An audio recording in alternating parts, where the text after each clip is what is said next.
क्यों कुछ लोग आपकी अच्छाई को आपकी मजबूरी समझ लेते हैं। जब अच्छाई आदत बन जाए तो लोग उसे हक समझ लेते हैं।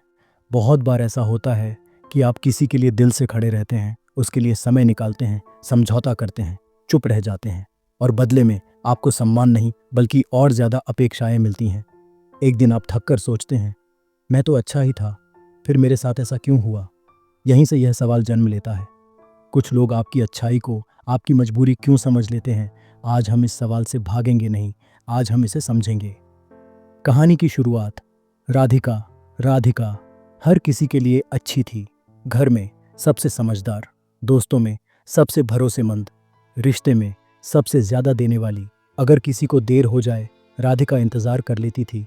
अगर किसी ने बात बिगाड़ दी, राधिका चुप रह जाती थी। उसे लगता था अच्छा होना कभी गलत नहीं हो सकता। लेकिन धीरे धीरे लोगों का व्यवहार बदलने लगा। अब कोई उससे पूछता नहीं था, बस उम्मीद करता था।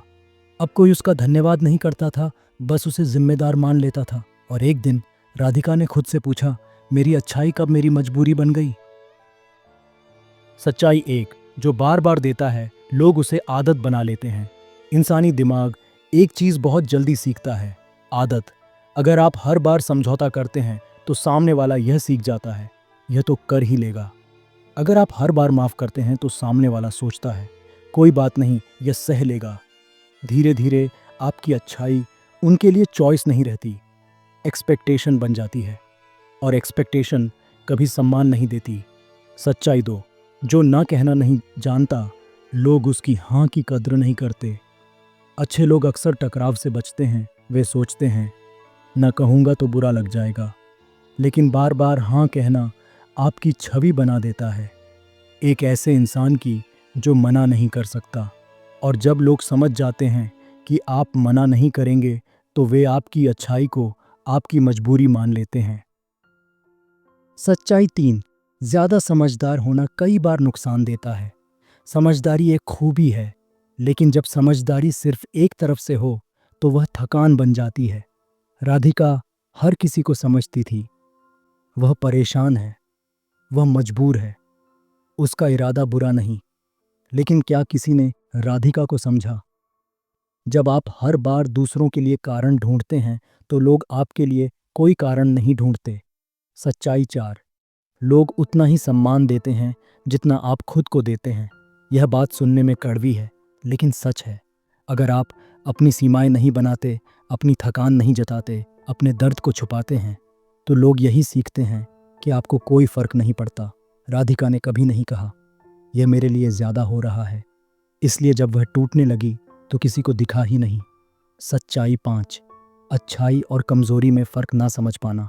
अच्छा होना और कमज़ोर होना एक बात नहीं है, लेकिन जब आप हर बार चुप रहते हैं, हर बार सह लेते हैं, हर बार खुद को पीछे रखते हैं, तो कुछ लोग आपकी अच्छाई को आपकी कमज़ोरी समझ लेते हैं।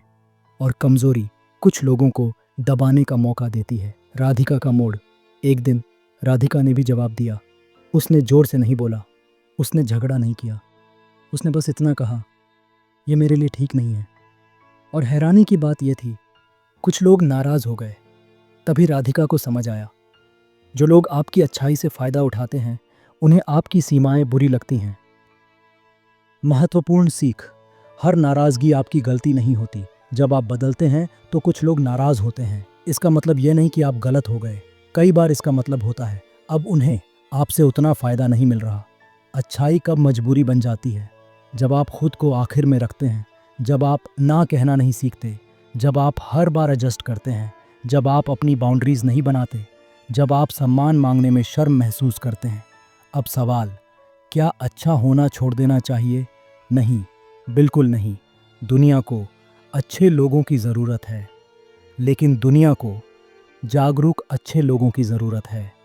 ऐसे लोग जो अच्छे भी हों लेकिन बेबस ना हों, दयालु भी हों लेकिन सीमाओं के साथ, समझदार भी हों लेकिन खुद को खोकर नहीं। अच्छा, लेकिन मजबूत इंसान कैसे बने? पहला, सीमाएं बनाइए। जो आपको ठीक नहीं लगता वह साफ कहिए। दूसरा, हर बात एक्सप्लेन करना बंद कीजिए। जो समझना चाहेगा वह बिना समझाए भी समझ जाएगा। तीसरा, ना कहना सीखिए। यह आत्मसम्मान है, अहंकार नहीं। चौथा, अपनी थकान छुपाइए मत। आप इंसान हैं, मशीन नहीं। 5, अपनी कीमत खुद तय कीजिए। लोग तभी सीखेंगे। असली ताकत क्या है? असली ताकत लड़ने में नहीं होती। असली ताकत होती है ज़रूरत पड़ने पर पीछे हट जाने में। राधिका ने सब छोड़ नहीं दिया, उसने बस खुद को खोना छोड़ दिया। जब आप बदलते हैं, लोग बदलते हैं।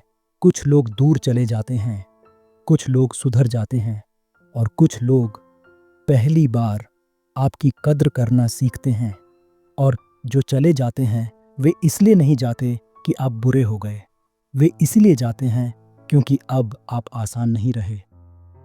अंतिम संदेश, अगर किसी ने आपकी अच्छाई को आपकी मजबूरी समझ लिया तो खुद को दोष मत दीजिए। यह आपकी अच्छाई की हार नहीं है, यह आपकी जागरूकता की शुरुआत है। अच्छा रहिए, लेकिन इतना नहीं कि लोग आपको हल्के में लेने लगें। दयालु बनिए, लेकिन अपनी कीमत पर नहीं, क्योंकि अच्छाई तब तक खूबसूरत है जब तक उसके साथ आत्मसम्मान खड़ा हो।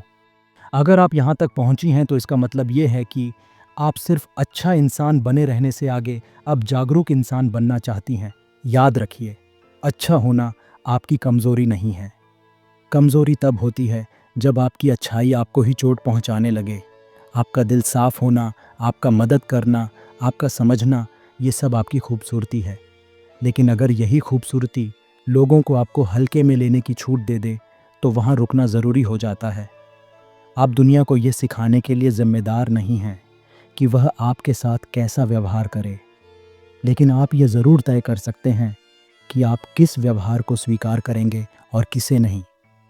आज से एक बात अपने दिल में बैठा लीजिए, आपका ना कहना आपको बुरा इंसान नहीं बनाता। आपकी सीमाएं आपको स्वार्थी नहीं बनाती, और खुद के लिए खड़ा होना आपके संस्कारों के खिलाफ नहीं है। जो लोग आपकी अच्छाई से जुड़े रहना चाहते हैं वे आपकी सीमाओं का सम्मान भी करेंगे, और जो लोग सिर्फ आपकी अच्छाई का फ़ायदा उठाना चाहते हैं वे आपके बदलते ही नाराज़ हो जाएंगे। उनकी नाराज़गी आपकी गलती नहीं है, वह इस बात का संकेत है कि अब आप आसान नहीं रहे। याद रखिए, दुनिया अच्छे लोगों से भरी नहीं है, लेकिन अच्छे लोग दुनिया को बेहतर बनाते हैं। बस फ़र्क इतना है कि अच्छे लोग भी अब खुद को खोकर अच्छे नहीं बनते। आप अच्छे रहिए, लेकिन मजबूत भी रहिए। दयालु रहिए, लेकिन अपनी कीमत पर नहीं। समझदार बनिए, लेकिन चुप रहकर नहीं। क्योंकि जिस दिन आपकी अच्छाई के साथ आत्मसम्मान खड़ा हो जाता है, उस दिन कोई भी आपकी अच्छाई को आपकी मजबूरी समझने की हिम्मत नहीं करता। और यही वह पल है जब आप सच में अपने जीवन की दिशा बदल देते हैं।